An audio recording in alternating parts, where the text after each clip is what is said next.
Alright, with practice and mental preparation, this tutorial will teach you how to do a corkscrew. Alright, first thing you want to do before you get started is get warmed up and stretch out. Here are a few active stretches I like to do. You can choose which ones work for you, and to see a further guide on stretching you can check the annotation or click the link in the description. It's good to customize a warm-up and stretching routine that works best for you. Just in general for me, I keep it about 10 to 15 minutes of light cardio, light moving, just to get my joints, ligaments, tendons all lubed up, all the blood flowing, warmed up so I don't get any injuries when I'm training. Alright, now let's get started. The first thing I want to do is break down the movement of the corkscrew, since that seems to confuse a lot of people of what it actually is. A way that I like to look at the corkscrew is like a cheat gainer, but with an extra 360 added in. Now, when you go upside down with the cheat gainer, for the cork you don't necessarily have to go as vertical or as upside down. You can go more horizontal.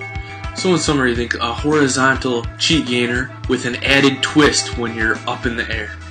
However, some people go more upside down. It just depends how much you lean back and where you kick. Alright, now let's go back to the beginning and talk about the setup. There's a few setups that you can do. People like to do different variations, but I'm going to show you the simple step out and then step in with the leg you're going to jump off of setup that I like to do. However, once you swing your leg, everything basically has the same concept when you're in the air. So a nice basic setup is first step out with the leg that you're not going to jump off of but you're going to kick with, and at the same time bring your arms forward with that leg. Then when you switch to the leg you are going to jump off of, bring your arms back and get ready to propel upwards. Alright, also pay attention to how I come in at a slight angle. This is known as blocking and helps turn my horizontal momentum into upward momentum. Now from here, after you plant your foot down, you want to swing the leg that's behind, swing it through and up towards the opposite shoulder, and at the same time bring your arms through and up with that leg.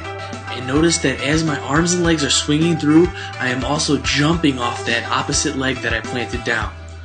Now instead of going full out, try to get used to this first. Instead of trying to do right into a corkscrew, maybe do a few crappy 360s or really crappy horizontal gainers. Just get used to the motion at first. Alright, now once you're confident with that, we can go on to executing the corkscrew. Alright, so do your setup, arms back, and then swing that leg through and jump up off that other leg, while also bringing your arms through and kicking the swing through leg towards the opposite shoulder. But this time, because it's real, we're going to lean back slightly with our upper body, but continue the sum of our mass upwards towards the sky. And then once our jumping foot comes off the ground, we're going to bring it into our swinging foot, and we're going to turn into the spin with our arms, bringing them in to increase our speed. So bring everything up and turn over to the horizontal, and notice how my butt's in your face. Now I'm just playing. Notice how I'm facing the ground. And then from here, facing the ground, it's just one more 360, and then back to the landing. Okay, we take off, turn over, crunch in, face the ground, extra 360, and then uncrunch and bring the leg back out that you jumped off of. Bring it down first and land. Alright, now notice just like when you do a 360 on the ground, you crunch in to go faster as you turn.